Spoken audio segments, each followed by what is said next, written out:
Hello everyone. അപ്പോൾ കുറേ നാളായല്ലേ നമ്മൾ കണ്ടിട്ട്. എന്തൊക്കെയുണ്ട് എല്ലാവർക്കും വിശേഷം? എൻ്റെ ബർത്ത്ഡേ ആയിരുന്നു കേട്ടോ കഴിഞ്ഞ ദിവസം.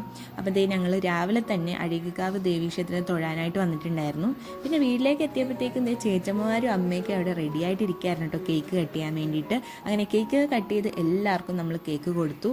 പിന്നെ എൻ്റെ ബർത്ത്ഡേക്ക് ചേച്ചമ്മമാരും അമ്മയും കൂടി എപ്പോഴും എല്ലാ കൊല്ലവും വരാറുള്ളതാണ് കേട്ടോ. പിന്നെ ചേച്ചമ്മമാർക്ക് വെജ് ഐറ്റംസ് ആണ് കൂടുതലും ഇഷ്ടം. അതുകൊണ്ട് തന്നെ അവർക്ക് സദ്യയാണ് ഒട്ടുമിക്കപ്പോഴും നമ്മൾ കൊടുക്കുന്നത് കേട്ടോ. പിന്നെ അവർ വരുന്നതിന് മുമ്പ് തന്നെ നമ്മൾ കറികളും പായസം ഒക്കെ തന്നെ റെഡിയാക്കി വെച്ചിട്ടുണ്ടായിരുന്നു കേട്ടോ. ഞങ്ങളുടെ നെക്സ്റ്റ് പണിയെന്ന് പറയുന്നത് വാഴല വെട്ടിയെടുക്കുക എന്നുള്ളതായിരുന്നു. നമ്മുടെ വീട്ടിൽ തന്നെ വാഴ ഉണ്ടായിരുന്നു കേട്ടോ. അങ്ങനെ ഒരു 2 മണിയൊക്കെ ആയപ്പോഴത്തേക്കും നമ്മൾ ഇല ഇട്ട് സദ്യ വിളമ്പി കേട്ടോ. ഓൾറെഡി എല്ലാം സെറ്റ് ചെയ്ത് വെച്ചിട്ടുണ്ടായിരുന്നു, വിളമ്പിയ മാത്രം മതിയായിരുന്നു.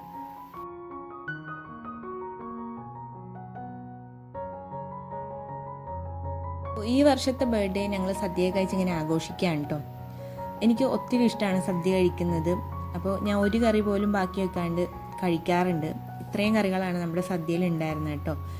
ഈ പാലട പായസത്തിനെ കുറിച്ച് പറയുകയാണെങ്കിലും ഇത് ഡബിൾ ഹോഴ്സിൻ്റെ ഇൻസ്റ്റൻറ്റ് പാലട മിക്സ് കൊണ്ട് ഉണ്ടാക്കിയ പാലട പായസമാണ് കേട്ടോ. അടിപൊളി ടേസ്റ്റാണ്, നിങ്ങളൊന്ന് ട്രൈ ചെയ്ത് നോക്കണം എന്തായാലും.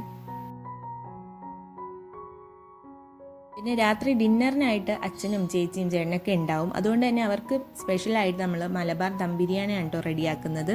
അപ്പോൾ ചേച്ചി വന്നപ്പോഴത്തേക്കും ബ്രൗണി കേക്കും കൊണ്ടാണ് വന്നത്. അപ്പോൾ അതും കൂടി നമ്മൾ കട്ട് ചെയ്തിട്ടുണ്ടായിരുന്നു.